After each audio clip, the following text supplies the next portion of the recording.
This is another fishing podcast. What got me into bass fishing, so first I was a multi-species angler, and a lot of that is, I thank In Fisherman. I thank In Fisherman for that. And then I remember very young, I was in a tackle shop, and I saw like a flyer or like a pamphlets or something for like the Bassmasters. I'm like, the Bassmasters? What the hell is this? You know? So I picked it up. I'm like, oh, it's a TV show? Oh, it's a competition? And then it just, my whole world blew up from that, you know, and I learned about the Bassmasters television show. I became addicted to it, watching it every Sunday on the Nashville Network. And it was done, the producer was a man, he's actually right here, that right there, right there. That's Bob Cobb. It's a signed picture of Bob Cobb right there. He was the producer of the Bassmasters back in the day, and this is very important, he was a writer first. He was a writer. He was a journalist at, I believe, down in Tulsa. I cannot remember the newspaper, but he knew how to weave a story. He knew how to tell a tale. And he would do that in that show. And I mean, he would set up the fishery as this, you know, like this mythical, like, you know, he just did a great job just describing and raising up, building up these fisheries. And then he did the same thing with the anglers. Everything was dramatic. He just was such a great storyteller. And that really then made me spin off into wanting to be a professional bass fisherman. So, you know, my passion for bass fishing really stems from that. And still to this day, now I am not, I am not as crazed as I was when I was 16, 17 years old. You know, about competitive bass fishing. I still really enjoy it, but I still have that, care for the industry. I still want it to become more. I still believe that it has all the elements for it to become more. And it frustrates me because in 2024, I would have never suspected that we would be backsliding.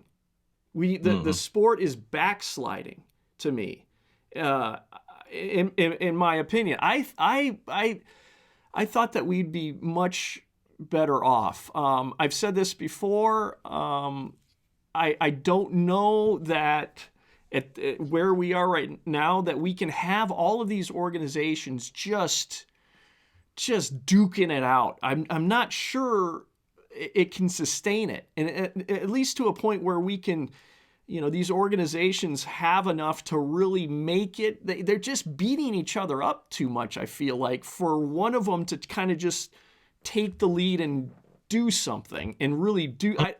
I don't know. I don't know what the answer is, but I feel like instead of moving forward the sport of bass fishing. I'm not talking about organizations. I have been affiliated with Major League Fishing for many years.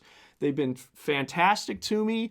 In many respects, I think what they're doing is really, really great. I love the score tracker. I love just the fact that all the anglers know how everybody else is doing. They've done a lot of very, very innovative things. But that being said, it's just like, what has happened? I don't. It's frustrating to me. A guy that I'm just passionate, you know, about fishing just in general. But I don't have that real crazy fire that I did when I was 17. But I still care about it, you know, and I want the sport and I want the participants to do as well as they can. I do also believe, though, that part of the problem in professional bass fishing is that kind of like, you know, everybody thinks they can do it because you don't have to be an Adonis, like this crazy, like you don't have to be an elite athlete, you know, the physicality, you know, anybody can really do it. Like as far as, you know, the physicality of it, you know. And I guess what I'm trying to say more than anything here is that I know we've talked about this in the boat. I know you're passionate about it. And I guess I wanted to just get your thoughts on what you think. Where do you think we are with in the sport, just in general? And how do you think it can be improved, if it can be improved? Well, I think there's a little backstory here, probably before I get into some of those opinions. I fished my first tournament when I was a junior in high school, and it was a paper tournament, and I'm sure everybody was cheating, rounding everything up. Oh yeah, the good old paper tournaments. Back in the day when that was a thing, and I loved it. And I've fished, good Lord, I don't know how many I've fished over the years, but many tournaments, and I've been a big fan of the competitive angling on the professional level. And like I said earlier, Tommy Scarless kind of pushed me down the path of covering professional walleye tournaments. And I did that for 2 years. Really built a passion for that. And I'll be honest, like I'll stand here and tell you in fisherman headquarters, like I do not care for walleye fishing. I know that we're in the heart of it here in Minnesota. Blasphemous. That's blasphemy. Yeah. I can't believe you're saying that. Oh my goodness. It's the hardest fish to catch. They're impossible to catch. And you have to use very flimsy rods. They bite so delicately. Sorry. Oh, I'm sorry.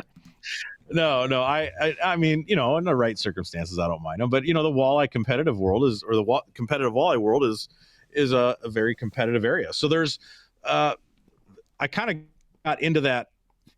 I was starting to pick up on an element of drama that existed in the hunting world, and one of the things that always bothered me, it was that authenticity thing, is that you could inherit 500 acres from your grandfather. Pick up a video camera and take your hot girlfriend out and film her shooting a deer, and all of a sudden you're a widely recognized national expert in the whitetail area. and that bothered me a little bit, because I know that's just not that. I mean, that's how you're viewed. That's not the truth, though. So you can inadvertently get into that stardom or that success by happenstance. Now, that's not everybody's case. That's an extreme example. But in fishing, what I always found attractive is that it was pure. It was, you got to go catch the best 5 of the day, and if you did, you're going to win. And if you don't catch the best 5, you're going to lose and donate your money. Like there's an element of purity there that there's no room for drama. There's on the water drama. You got 100 type A dudes duking it out for a bass tournament. There's going to be on the water drama, but there's not like industry drama within that, because you have to produce results to be recognized as a good fisherman. And that's something that I really liked about the professional fishing world. Well, move forward in my career. I had an opportunity to, we lived in central Minnesota, had an opportunity to take a job with Bassmaster, and we moved as a family to Birmingham, Alabama. And you want to talk about being out of your element. That was a scary thing. And I spent 5 years there, and there's a lot of probably hours of podcast material we could go through from that. But I'm very, very grateful for that time, because it gave me a detailed inside look at the business. And really it soured a lot of my, there was a long time I thought I wanted to fish professionally. And after having been there, I certainly don't want to do it. And I don't want my son to consider it, because it's a tough lifestyle. And that's not to take away from the anglers that do it, because they're very good. And one thing I learned while I was there, Greg, you said something a minute ago, is that it's, fishing is the kind of sport where physically anybody can do it technically, right? That's not an incorrect statement, because you don't have to be able to run a 4.5 40 and have a 55-inch vertical. You don't need any of that athleticism. But I will tell you, these anglers that fish at these top levels are every bit as athletic as their counterparts in other sports. They have a talent that I do not have. They have an ability to recognize and make adaptations and decisions quickly that I would trip all over. There is an element of professionalism and athleticism that they do possess that is world class, and the best anglers exhibit that in every tournament. And I've seen it in person, and it's like, oh man, just there's not a wasted motion when KVD works his way through the boat. Every single step and direction he looks has a purpose, and his results represent that. So I'm not counteracting what you said. I'm augmenting that a little bit by saying, there is absolutely an element of God-given talent that these anglers have that the average person would take years and years, if not ever, be able to develop. So it's an interesting it's an interesting business that once you peek behind the curtain, you're kind of like, oh, I didn't know it worked that way. And remember I said a little bit ago that I liked the fishing option because of the lack of drama. Right. Famous last, right? And I was in Birmingham working at Bassmaster when the Major League Fishing thing happened, and I can tell you those are 2 years I would love to have back.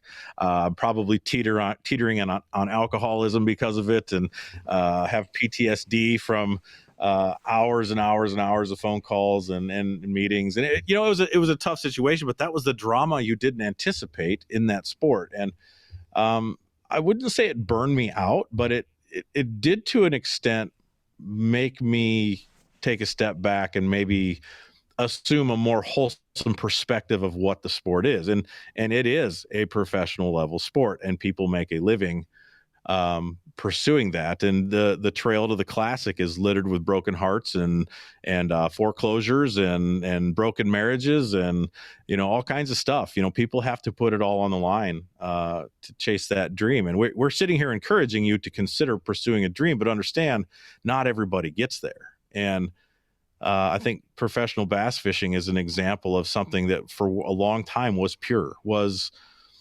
exactly what it appeared to be, and it's morphed into something different. And I don't. There was a time I was very against Major League Fishing and the format. I've since come around. I've fished a couple events that have the score tracker type thing, and it's a good time. I enjoy it, so I don't necessarily dislike the format. But one of the things that I have a hard time with, and this is having spent time in Birmingham at Bassmaster, reading studies and looking at records and understanding that indeed catch and release works. So what I don't like is inside this situation that has developed is there is a created drama of delayed mortality. And that's a whole other topic if you want to get me going. That if you're catching fish, hauling them to a weigh-in and then releasing them, you're surely going to lose some of those fish. And that's a possibility. But then let's not use hooks. Let's stop using fishing line. Let's stop setting the hook on a bass that eats a jig. Like if we're really worried about fish care and health, then we wouldn't fish for them. And I think that some things are better left as they were. Is Major League Fishing the format a path forward? I would say it is a path forward. It is an option for perhaps a different format of bass fishing. Is it the path forward that will then put to sleep permanently the live weigh-in format? I don't think so. And I think that there are many opinions that would support that you can catch fish, put them in a live well, haul them around all day, stroke them, pet them, name them, take them to the weigh-in stage, and then drop them back in a lake to be caught another day. That works. And there's 40 years of data at Bassmaster to support that. We get into this, our culture is very all or nothing. Would you agree? Yeah.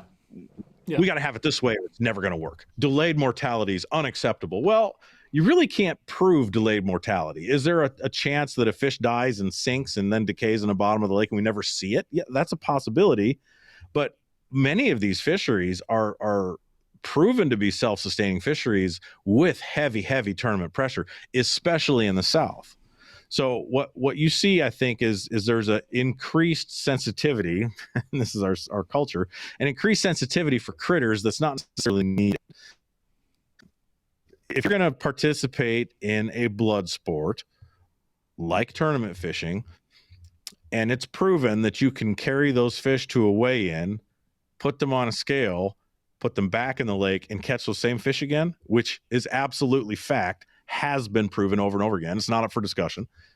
Why do we need to change that? That's where the drama occurred. That's where I got kind of, what's the word? Not burned out, but like, come on, we're it's a nothing burger. We're making a problem out of something that's not a problem.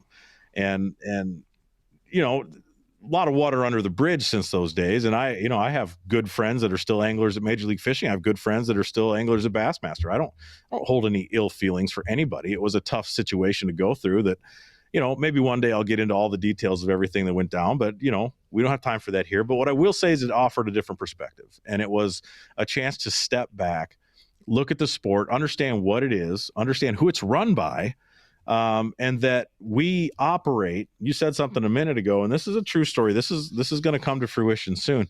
We operate in an industry where there are limited funds, there are limited sponsor dollars. And currently, there are 3 top level, and I'm using the term top level loosely, professional bass trails. You have the Bassmaster Elite Series, you've got the Major League Fishing Bass Pro Tour, and then you've got the NPFL, or the National Professional Fishing League, all of which are self-proclaimed top of the sport type organizations. Well, the reality here, Greg, is there are only so many endemic dollars in the industry, and endemic is a word that means like they're fishing specific brands, like a Strike King or a Berkley or a Rapala, Abu Garcia, whatever, Yamaha, right? That a non-endemic brand would be Buffalo Wild Wings or GoPro or Apple Computers, whatever. Those are non-endemic brands that may share an interest in the sport and are willing to sponsor on some level these organizations. So that there's money available to some extent, budget dollars available, or marketing dollars available on some of those non-endemics, but you can't rely on them for long term. Because what happens is you have like a GoPro, for example, whose marketing director grew up fishing, loves fishing, wanted to be a part of the Bassmaster world, and was for a long time. A new marketing director comes in that leans a little over the edge of animal rights and says, we have got to be done with this, and completely pulls all out. And that's the cycle, right? You inevitably have new marketing directors for non-endemic organizations that will change how the money is spent and allocated. Okay. Then if you get into the endemic dollars, we have a pretty small business. And that's another piece of advice I received when I was younger. It's like, don't ever burn a bridge, because you never know who you're going to be working with or for. Right. And that's the fishing business itself, is it's amazing how many people bounce around to different companies, and all of a sudden so-and-so is a vice president or CEO of one of these brands, and it's a good thing you maintained a relationship, right? Because now you can still work together.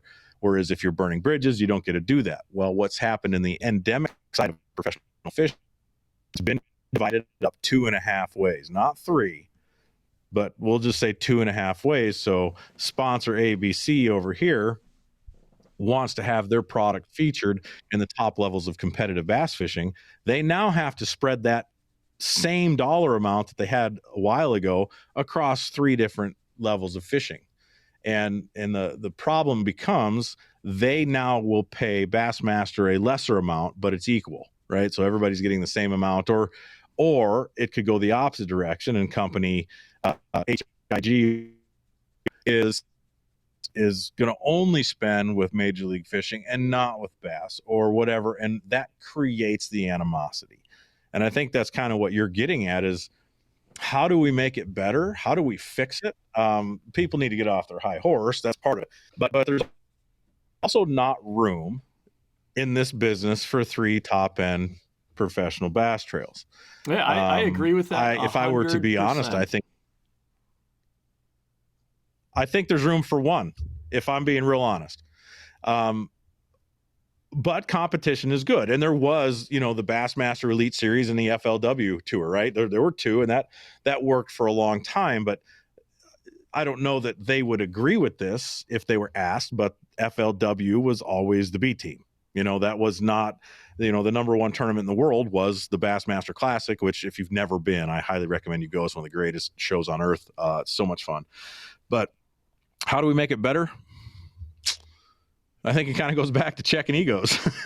Maybe, I think that it comes down to it's okay to be the big fish in a small pond, as opposed to demanding yourself be the big fish in the pond. Like that, I think that we set unrealistic expectations to ourselves, and a lot of these brands and companies, endemically and non-endemically, are doing the same thing. They set an unrealistic expectation of themselves, and anything short of acquiring that goal is complete and utter failure. Shut the doors, fire everybody, start a new business. That's just not the way it needs to be. I think that if everything were to get worked out in a perfect world, and I don't know that this would ever happen. I can't do it. But if somebody had if someone had $100 million to burn, I think you could probably purchase all 3 tours, create one tour that has a place for everybody, and kind of creates a path to the Classic. With that's still keep the Classic. It is what it is. It's still the greatest bass fishing show on earth. That's still the number 1 tournament. And then you've got your American League and your National League leading up to that. And again, there's a lot of details I don't know, or would have to sit down. I agree with that. It's funny that you said that, because I had a conversation 3-4 days ago. American League, National League idea, like baseball.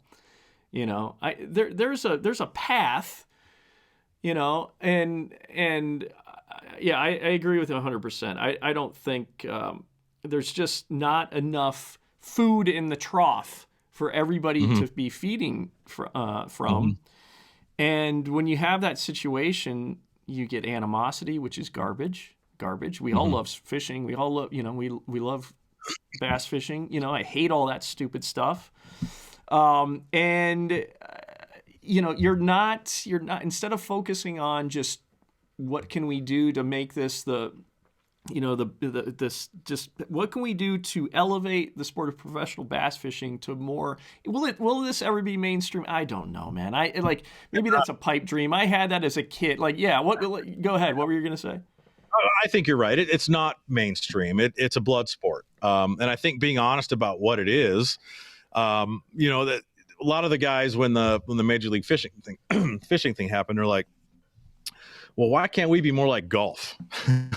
I'm like, well, Rolex is not going to buy a sponsorship with Bassmaster or Major League Fishing because you're poking a hole in a fish, and that will alienate a portion of their base. So it's wise of them not to get involved with it. And, I could care less if people don't like it, right? We're at that point. If you don't like it, don't worry about it. It's not your business. But, you don't have the option to bring in numbers of those non-endemic relationships that are willing to spend money with an organization that is based on a blood sport. So, I think we could sit down, we could sharpen our crayons, get a nice big sheet of paper, and draw up a plan that would satisfy the bass fishing conundrum right now. And here's the thing, and I've thought long and hard about this. I think you have too. If one person or one group were to own the professional bass fishing entities, they would dominate the marketing dollars. So you would have, I don't know what it would cost. Let's just pretend. I think it's probably close, but $100 million would probably buy all 3 trails, maybe. Okay, so you make that investment. How do you ever get that investment back out? Well, I don't know that answer. That's where my Iowa country boy roots come in, and I don't really understand. We need like an Elon Musk to invest in it and just buy it for $44 billion, and doesn't care whether it makes any money or not, but just cares about it enough, right. To go, you know what, 100%. I can lose $100 million. I don't care. I want this thing to be. Is there anybody out there like that? I don't know. So it's funny you say that. So my next point, now we talked about this a little bit ago about authenticity, right? You want people leading these organizations that have an actual passion or a vested interest in the sport. And I think the only kind of person to do something like that is a previous angler, is just for fun, we'll throw out his name. Let's say Kevin Van Dam retires from competitive fishing, decides to buy up the 3 trails, and as a leader of men, he is, and capable, I think he and his wife together would run a fantastic professional bass fishing organization. And but he has the experience of an angler, so he understands what they're going through. He's more willing to listen to their gripes and make adjustments to the rules to accommodate the sport while keeping the business side of it in mind. You have to have somebody willing to do both, and we've not had that. I don't think an owner or a president or a CEO can participate. That's the other thing. I feel like that person that runs the business cannot be a competitor. That's a conflict of interest in my mind. I think almost everybody would agree with me. On the complete flip side, you can't have daddy giving you a business and hope that you run it right, and literally make countless terrible decision after terrible decision and expect it to live forever. So and that person has zero idea what it means to launch a boat, or what it means to put the right line on a bait caster and flip under overhanging brush. Like, I want a person in charge of any of those brands to be a capable angler first, and then a businessman, maybe it's first or second, but capable of running the business also. It doesn't have to be a man. I'm just using that as the common term here. So, because truth be told, this is the honest to God truth. A lot of the anglers that you and I know today, their business managers are their wives, and they're very good.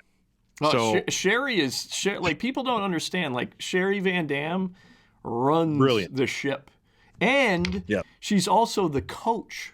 Like, I mean, a prime motivator of Kevin. Like, I've heard conversations, like I have, like, Kevin mic'd, and I can hear enough, like when he's talking to Sherry in the morning, before he's going out to compete, like, she's coaching him. She's motivating. Yeah. She's like, it's unbelievable. But yeah, you're exactly right. But she's got that skin in the game on the competitive side, right? That's where I think that leadership needs to come from. Is I just don't think gift wrapping a business and giving it to someone and hope they do well is the right thing. You got to find somebody that has the passion, the vested interest, and then the experience to make the decisions to move the company forward. So, this is a dream conversation. I don't see this happening anytime soon, but it really just comes down to what we've talked about, is a level of authenticity. And inside the industry, they would feel that authenticity, because we all, like I said, we can sniff out a fake 100 miles away. Well, that's taking place currently with current leadership, and people know when it's inauthentic. But when you have an authentic person, I feel like that attracts business in a monumental way, where you have an opportunity. You're gonna bring in the kind of companies that know your reputation, they know your passion, they want to be a part of that, right? That's business in the outdoor space. That is what I want to encourage incoming members of the media, the fishing, hunting, outdoor media or communications, is to be the kind of person that a brand would want to work with, that a magazine would want to publish, that a manufacturer would want to have their product in your hands, because A, you're going to be honest, you're honorable, B, you're going to do what you say and get a review created out on your mediums, and then second of all, you're going to be there when they need you the next time. And I think that's business. I think that more business, Greg, is the people, and the product, whatever it may be, is secondary. And when you can get that cart positioned in front of the horse the right way, all these businesses would thrive. I think that goes from competitive bass fishing. We haven't even talked about competitive walleye fishing. Like, that's a hot mess over there right now. But, yeah, I couldn't. Like, I've been doing more walleye stuff this year, and I'm like, I talked about bass fishing backsliding, and I feel the same way about walleye fishing too. And I grew up watching the PWT, Professional Walleye Tour, or Trail. It was tour or trail. I believe it was trail. But it's the front here, but I don't have that memorized. It's. I mean, this is, I feel, is the case too in bass fishing. But especially in walleye fishing, I see the crowds, and I'm like, is there anybody here except just family?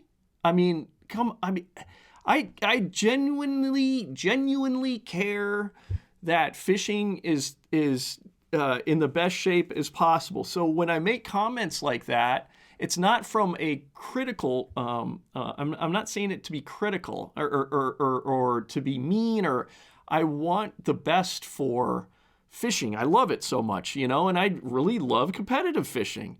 And I'm like, what are we doing here? I'm like, it's just the people that are showing up or the support, and I'm not seeing. It's just mostly family, and then it's like, it's almost like you're patting yourself on the back. It feels like, instead of it's, and I don't mean. Do you know what I'm saying? That's one example, but I think that one of the mistakes, and again, I'm not here to be critical of Major League Fishing or critical of bass, but one of the things that I feel deep down in my heart is people come to see the fish.